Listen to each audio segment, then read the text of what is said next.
Diqqat, tezkor, shoshilinch xabar. O'zgidromet barchani jiddiy xavfdan ogohlantirdi.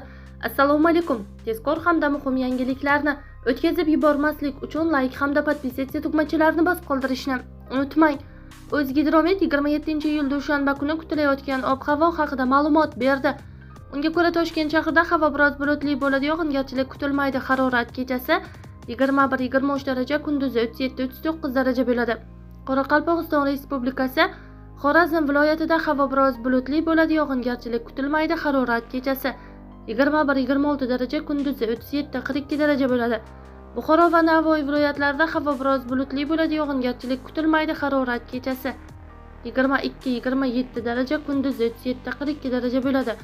Toshkent, Sirdaryo, Jizzax, Samarqand viloyatlarida havo biroz bulutli bo'ladi, yog'ingarchilik kutilmaydi. Harorat kechasi 20-25 daraja, kunduzi 34-39 daraja bo'ladi. Qashqadaryo va Surxondaryo viloyatlarida havo biroz bulutli bo'ladi, yog'ingarchilik kutilmaydi. Harorat kechasi 21-26 daraja, kunduzi 37-42 daraja bo'ladi. Andijon, Namangan va Farg'ona viloyatlarida havo biroz bulutli, ba'zi joylarda o'zgaruvchan bo'ladi, yog'ingarchilik kutilmaydi. Harorat kechasi 20-25 daraja, kunduzi 34-39 daraja bo'ladi. Respublikaning tog'oldi va tog'li hududlarida havo biroz bulutli, ba'zi joylarda o'zgaruvchan bo'ladi. Ayrim joylarda qisqa muddatli yomg'ir yog'adi, momaqaldiroq bo'lishi mumkin. Harorat kechasi 13-18 daraja, kunduzi 27-32 daraja bo'ladi deyilgan xabarda.